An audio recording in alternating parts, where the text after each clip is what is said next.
I have this huge smile on my face right now because I forgot to send out the email for this chat.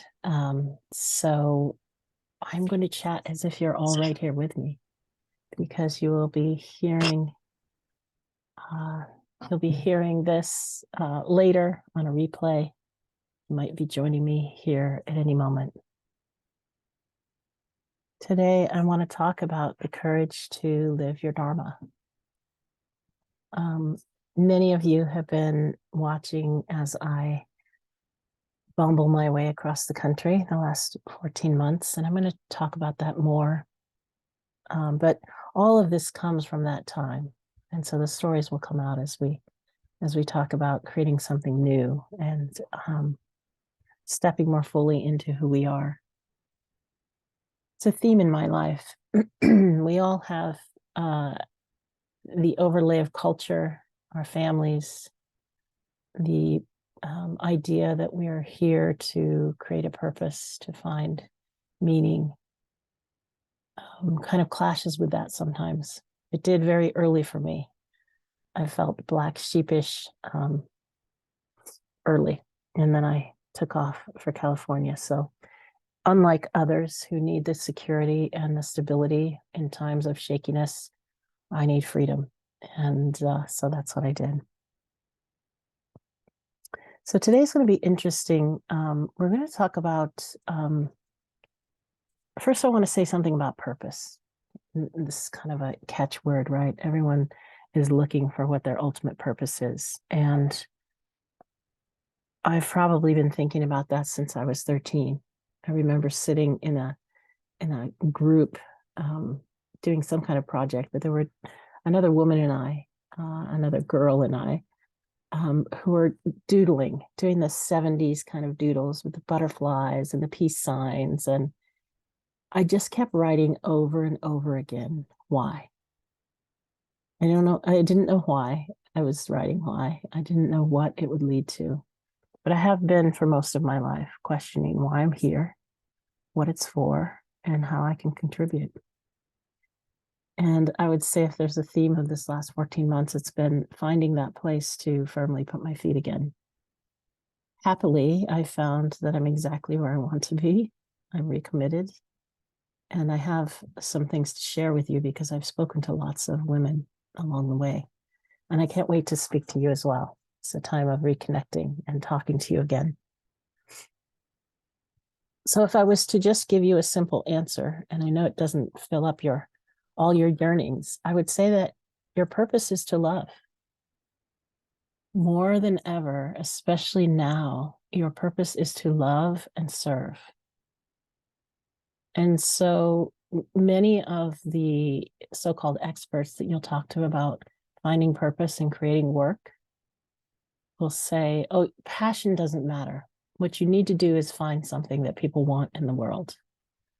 And this is true. It's a combination of your passion, your gifts, your longings, and a need in the world. Because if we create something that nobody enjoys, it's just as unsatisfying as creating a dinner that nobody comes to. But at the core of it, if it can give you some sense of peace to salve on your heart, because this is not step by step. This is your life we're talking about. It's each and every moment. I'm going to read you a little something from Braiding Sweetgrass. Well, you know this one well. I love this. And to my great shock and surprise, my niece gave me this for Christmas. My niece is 20. She's quiet. I know her, I've known her since she was a baby, but we don't get to spend that much time, the two of us. I haven't known her as an adult very much. And yet, apparently, she's been watching and listening, and she knows me because this was the perfect gift.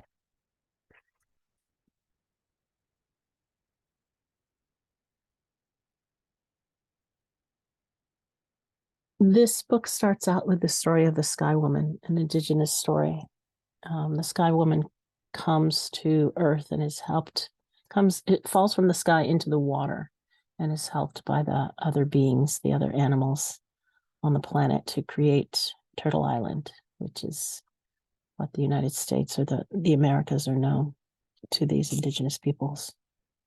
The Sky Woman came here with nothing but a handful of seeds and the slimmest of instructions to use your gifts and dreams for good. The same instructions we all carry. And so I hope, although that might be a slim instruction, as she calls it, that it gives you some freedom to know that as long as you are feeling love and showing love and serving, you're on purpose. This was never so obvious than when I decided to create a healing center. Many of you have heard this story more than a few times. But I was in a really good place. I knew that my practice was to do my body work, to touch people, to help people, to alleviate pain.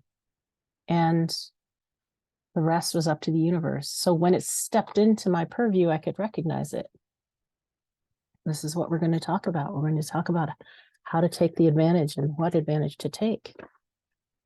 And so instead of a healing center, what stepped up was this amazing training center where I got to use my tools to work with the edge of human possibility and the healing that comes from bringing in a bunch of adult, successful men with young men who didn't feel so empowered. I'm going to read one more piece. The original instructions. The Sky Woman's story, shared by the original peoples throughout the Great Lakes, is a constant star in the constellation of teachings we call the original instructions. These are not instructions like commandments, though, or rules. Rather, they are like a compass. They provide an orientation, but not a map. So the work of living is creating that map for yourself, doing it your way. There is rarely a person I run into who I would recommend to when you need to reinvent yourself to put everything in storage and go on the road. There's a few of us. Most of us, to create something new, we need a sense of settledness and safety. Apparently, that's where I find my safety.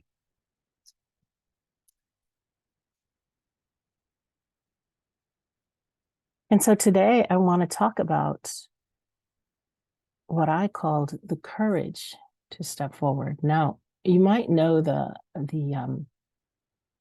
current culture person, Brené Brown, and her definition of courage, which is showing up and letting yourself be seen despite the risk. She talks about there is vulnerability in every bit of courage. And this is true. In the moment that we're doing something, trying something, moving forward, this is courage. This is letting yourself be seen. And yet there's an underlying challenge that I've seen all the way along. And I couldn't, if you know me, this is energy and touch and intuitive knowing are my languages and have been for 30 years. And so to come to the place of words takes me a minute. I've gotten there and they're not as clear as they need to be. So you're going to help me by letting me speak to you. The feeling is deep and strong and powerful. And I hope you can feel it as well as hear what I'm saying. So the foundation, the thing we stand on, our inner knowing, personal power, or what I call the authentic power, is where that courage leaps from. It's the energy to even get close to the arena so that we can have the courage to step into the arena and do what we need to do. There's another piece of it. that is always important for me and the women that I work with to think about. And that is what is known as spiritual courage. It's not going to help much because it's really accepting that we won't find the answers, but we can be settled in asking the questions. And if you can continue to ask the right questions and keep bringing your heart back to that place. For example, what is my purpose? My purpose is to love and serve. What am I loving? How am I showing love? How am I receiving love? Am I open to love? And how will I serve? What matters enough to me to step in and take the risk of courage? We lose power when our actions don't line up with our values and missions. And this is key. I work with women who want to start new ventures, a book, a dance class, a business. Some of them have businesses and they want to regenerate, renew, scale up. And it seemed to be easy for many women, and other women would struggle. And so the question that I held in my heart as I drove across the country, believe it or not, I'm thinking about you guys all the time because this is my purpose. This is what brings me alive. How can I help? How can I serve the empowerment of women for the evolution of the earth and for their personal evolution, and thus the evolution of this earth and the way things work? So I see some key points where we lose power. And that's not to say that we should be getting all of our goals, starting a business and growing it and being successful. Boom, boom, boom. 1, 2, 3. Sometimes we need to let go of that. That's what's in our purpose. But how to know the difference? How to find the place that is yours to stand? So it's this idea of power, energy in massage people talk. Building the power and the energy to then invoke our courage and step forward. Personal power is whatever you feel, whatever you have as the power. You might have certain agency. It's also an idea of sovereignty, the ability to act without being under undue pressure. That was a big one in my life. It can be things we're telling ourselves from the past. It can be people in our lives now. It's best if we look for some leaks, and that will lead us to the place where our power increases. Unless we feel a certain bit of empowerment, we can't begin. And so then maybe our work lies in healing that place of disempowerment. Sometimes it's not so complicated, right? Let me say that again. We lose power when our actions don't line up with our values and mission. You grow your personal power then by being true to yourself. So what excites me so much about this for those of us that are growing businesses, learning to connect with people, healing, seeing clients, is the absolute key to all of those things as well. People want to feel who you are. They want to know what you stand for. They want to hear you speak on your values and what moves you forward, what drives your business. Unless we know these things, we can't speak on them. And we can't keep in alignment with them. This is me all the way around. I was 40 years old when someone asked me, what do you want? And I knew that this person in particular really wanted to know. I felt seen. And since I felt seen and they really wanted to know, I had to answer in some truth. And I had no clue. I had lived my life according to my yearnings. I had been able to step out of the patriarchy and the cultural paradigm and live in a way that was more free for me. And yet, freedom means doing what we want and also following our purpose, which means serving. So, how was I to serve? How was I to grow into the next piece if I didn't know what I wanted? How can we build power to create something by lining up with our mission and our values if we don't even know what they are? And if we think we do know what they are, it helps to reestablish them and dig down to the dirt, the mud, find that place in you. That's the deepest seed, the deepest seed. A lot of people, a lot of women in particular, calls this the underground, the underworld, the dark side, the darkness. I like to call it the wilderness. That feels better to me. Whatever you call it. It's a place where we go when things aren't working, when we need vision. The smartest peoples on the earth did it on purpose, right? The vision quest or walkabout. I try to do that before I hit the wall. It doesn't always work. Try to feel it coming. Take the time.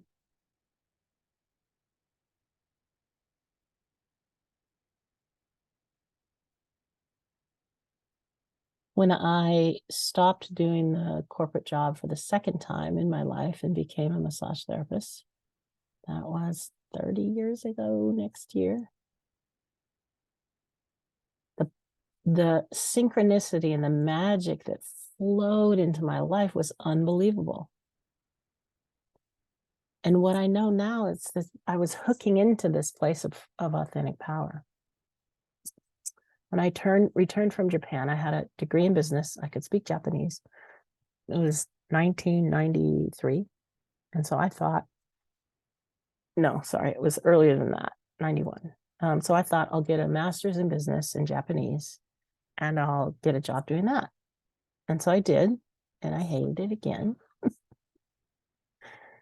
So I quit my job, became a massage therapist full time, and met my husband when he flew across the world to stay with us from England.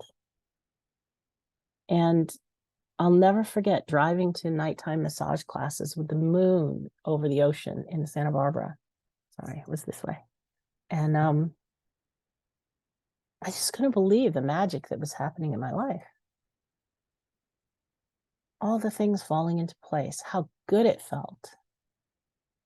And it's because I was so far off my authentic path, off what was true for me, that stepping back into it created a lot of energy. It created an ability for me to, we don't harness power, we use it, we play with it. I don't know, how much free will do we have? This little ego, this little person who thinks they want to create something step by step by step. This is my goal. And then I'm disappointed because I didn't get the goal. That's because you can't create, you can't imagine what the universe can create for you in the path of your Dharma. So that's kind of cool. Let me give you some concrete examples of things we can do. We can know ourselves better. We can really claim our stories, our life, our purpose, who we are.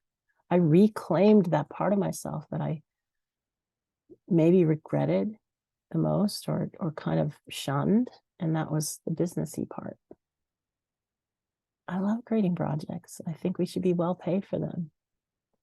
And I love helping women do that. And so that's the most fulfilling thing on the earth for me. And because I've been to tons of business schools, big time business schools, I know that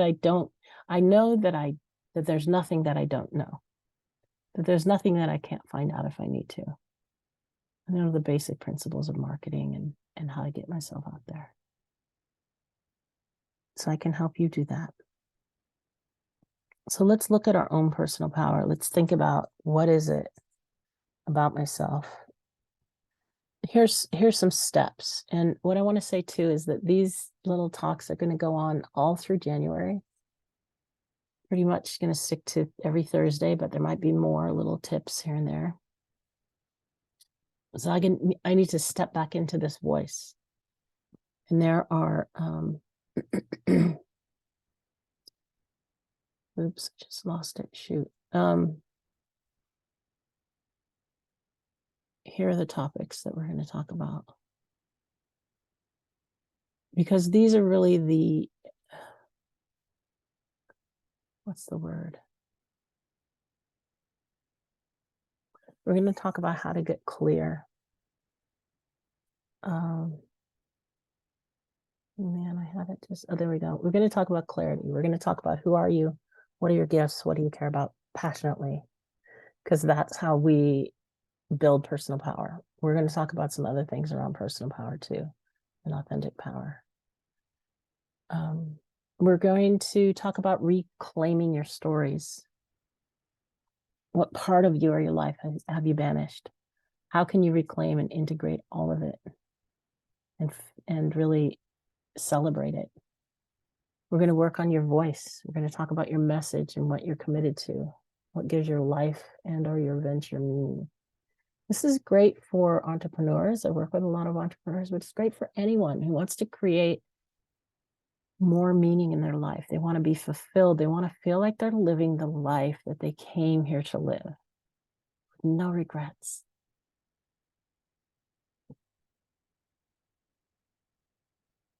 And we're going to talk about visibility and radiance. How are you hiding your light from the world? How can you get the word out about who you are and what you're offering?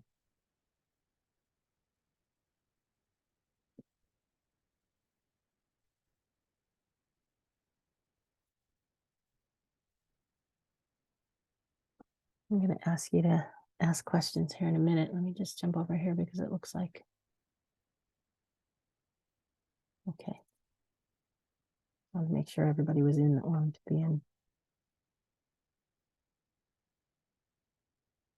So do you know yourself? Who are you? What are your core values?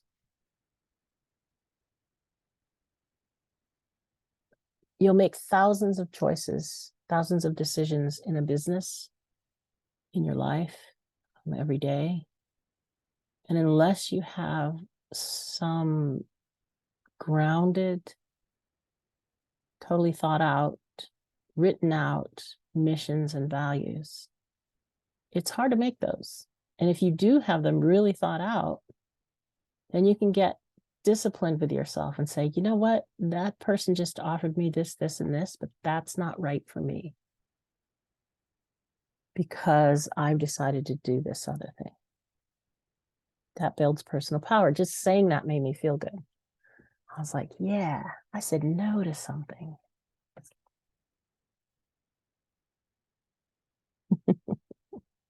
Right? And then commitments. We don't have to be so serious about it. I've committed to lots of things that, that didn't keep going, or it's just for now. It's like, what can we say is the thing now? When I first started this, it was pure transformation. It was all about change. And then I thought, well, what do I know about that? I don't know much about that, but I know about building business. And I know about holding your energy. And I know what it does to your body if you don't live in alignment with your truth. And this is scary stuff. I have more to this list, but let me just interrupt myself here for a second. it's like there's this here's your world, right? And here's your inner world. Here's the people you love, the house you live in, the car you drive. I mean, like the things, especially in the United States, it's like our car is an extension of us, right? Um, the things you want, they're in this inner circle. And I heard a psychologist the other day say that if you're trying to create something that might threaten that in any way, it's going to be really hard to do that. She went so far as to say that doing something that threatens that inner circle would be psychotic. You'd be a sociopath if you could do that. So that's pretty intense. So let's give ourselves, a break. Let's say, okay, so maybe I can't do everything right now. I had one client recently who was working with me on starting her business, and she had a new baby. And she went, wait, what? That was silly. She's still working toward things. She can work with the ideas. She can write. She can capture what's happening in her life. She'll have tons of ideas and information and content for working mothers. And she's done with this. She's going to wait till the baby's a little older. I love those kind of discoveries. I remember my first class was $300 and someone joined it and she started doing the course. It was about how to do an online course. She started taking it. About 2 weeks later, she was thrilled to tell me, you know what? I realized I don't want to do an online course. And she was wise enough to know that that was one of the best $300 she ever spent. She didn't spend any more time. Done. So just reflect later. Write down who's in my life, who helps me. Do they know that I'm trying to grow? Most of us are on deep spiritual paths, and every time we make a change like that, it threatens people around us, our families of origin in particular. Just my moving and changing all the time has been difficult. I don't know if it's because they're older now or because I know how to show my love better and my acceptance that they are who they are and they don't need to be like me. But it's not so bad now. But it used to be that just my very presence was difficult for my family and caused all kinds of problems.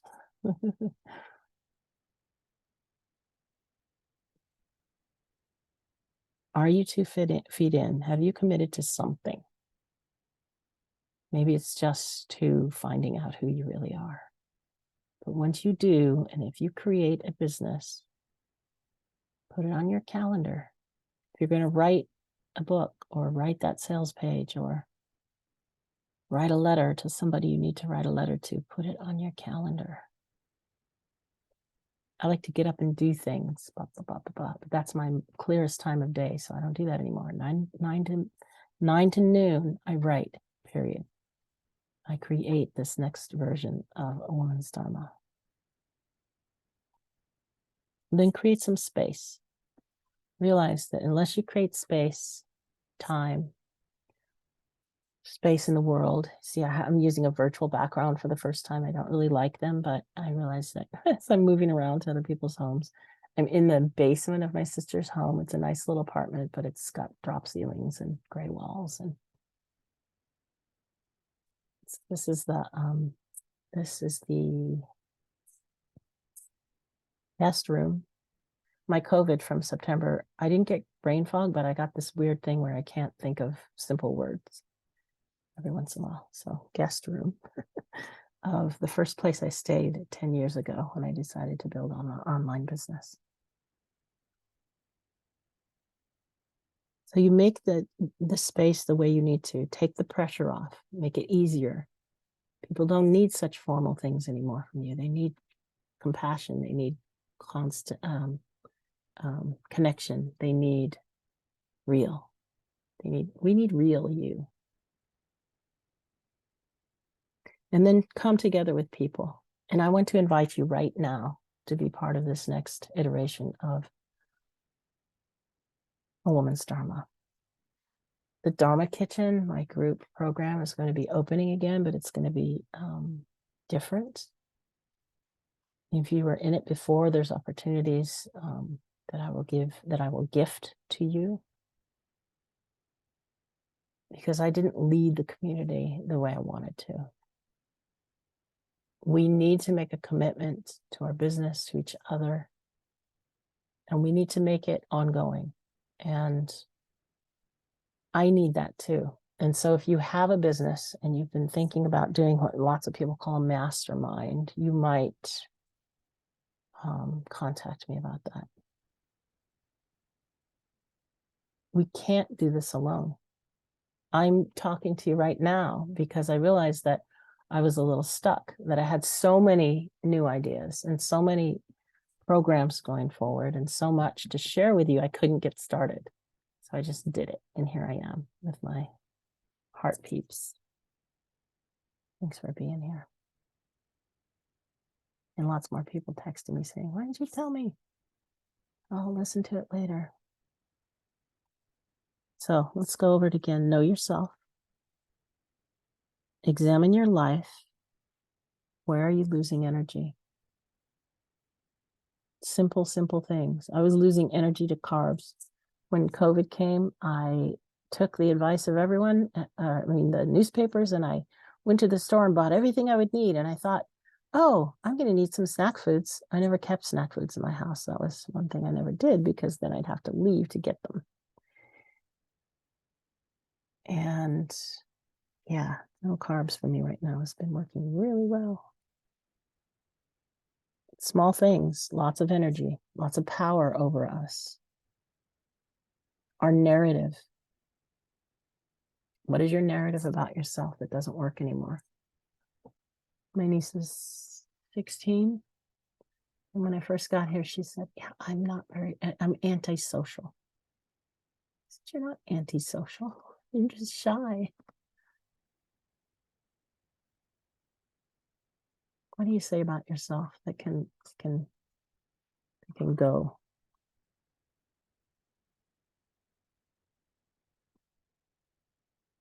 Who helps you? Who can you bring around? Who can you tune into? Who can you continue to connect with? And I hope one of those people is me and the women that step up with me. I intend that. And we're gonna keep talking about these topics. I'm gonna give you the best of what I have around this challenge. If you want, you can make a little circle. I did. Oh, it doesn't show up because of that weird thing. It's just a bullseye. You in the middle, smaller circle, bigger circle. Put the things in the smaller circle that are really important to you, and think about what will be threatened if you succeed. That's the biggest challenge right there. And you can enroll them. I know somebody whose current partner left his last partner because that person was so successful. So in order for this new partner to be successful, she's risking losing him unless she really has a conversation. And what they're coming to is that they're going to kind of do it together. So that if she has to travel, he'll be there too. This yearning that we feel in our hearts, this urge to make something new, to be bigger, to apply all of these amazing gifts that we've gathered. In the 90s, I was like, why is virtually every woman I know learning to be a healer? I think the answer is now. It is an imperative. Until you do something with it, it won't go away. The really cool thing is the best thing you can do with it is be yourself. Totally. Outrageously. What was it Martha Beck said? It was like 2 days ago. She sent an email and the subject line was, I'm going to say it exactly. She said, that's going to be, the wilderness is not frightening to the wild. I don't know if we have to be wild, but we definitely have to connect to our essential nature. Our essential nature. Every one of us is so different. And then the bigger circle is the rest of your life and how that will change. But it won't be such a struggle. Those things can help you, they can support you.